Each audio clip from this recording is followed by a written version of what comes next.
Hello, everybody. Scott Golden here with the Mid-South Review for the 9th of February, 1985. I almost said 2085. We're not even there yet.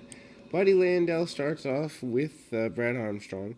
Armstrong, a former North American champion. Landell, former, I believe, tag team champion, if we've been following along properly here. Landell takes a few shots on Armstrong right off, and Armstrong hits a body slam and a drop kick right under the chin. Landell, being a good heel, bails out, and Armstrong gets several minutes on the arm of Landell. Landell sends him into the buckle, does not break the hold, however, and Armstrong manages to hold on to the arm bar for quite a while. Manages to go up and over with another body slam, comes right back to the arm. Super good match, worth checking out if you're learning how to be a better babyface. And Landell, also a really good heel here, manages to cut off with a backbreaker and then get some ride time with a decent back chinlock, and ultimately gets some extra ring time out of that. Tries to hook him up, roll him through, and several jabs by the shot by Armstrong under the chin. Lots of begging off by Landell, Irish whip by Landell reversed, and ultimately they try the crossbody, but Armstrong gets a victory with a sleeper hold. Kamala faces off against Tim Horner. Horner, who has been pushed very well, not going to be pushed nearly as well here, as Horner is a guy who, is going to hit and run, and bouncing off of Kamala is what he does here. Lots of chops by Kamala, lots of actually use of weaponry, although the referee doesn't call it. We see a couple of drop kicks by Horner, but it doesn't lead to victory. Big chops by Kamala, and back to the nerve holes, and ultimately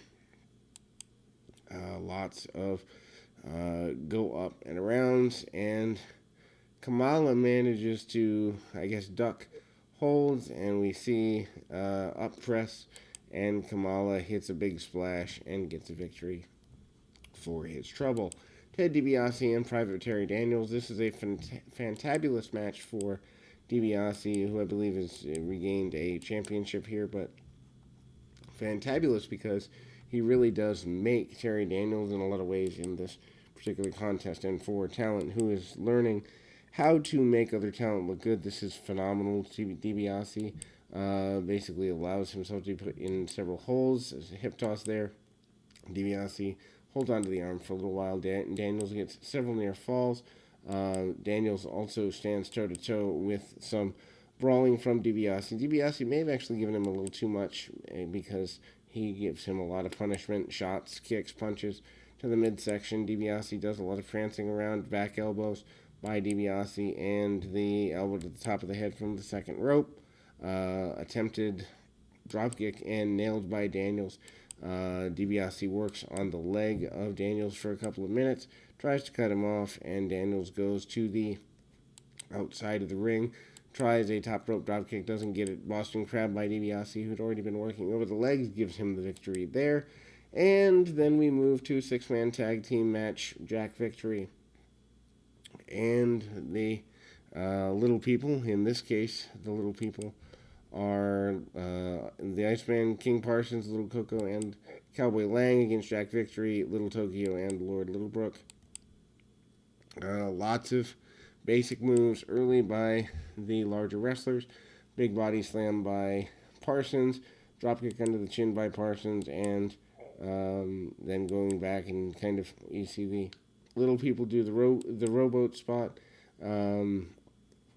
Big back body drop, one onto the other. Little Brook takes a couple shots at Little Coco and manages a double chop right under the chin.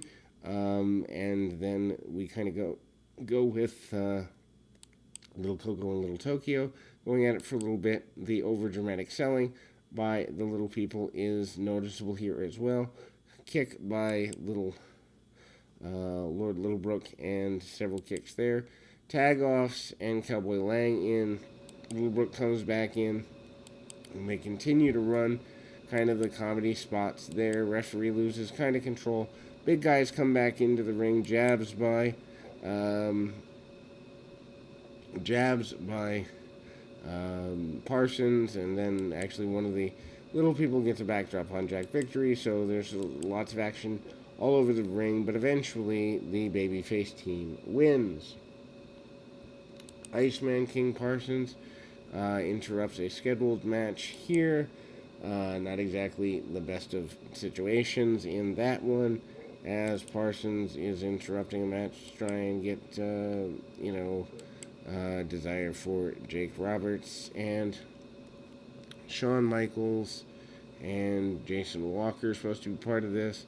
I guess Parsons interrupts that, and there's there's a bit of fighting there. Hercules Hernandez wants to go at Parsons, which eventually happens over the next few weeks. I don't know why this has to be an interruption angle. Couldn't wait for development later, but Hacksaw Duggan and Dr. Death Steve Williams is up next. They have been kind of going at it for a while, but never really finishing the feud.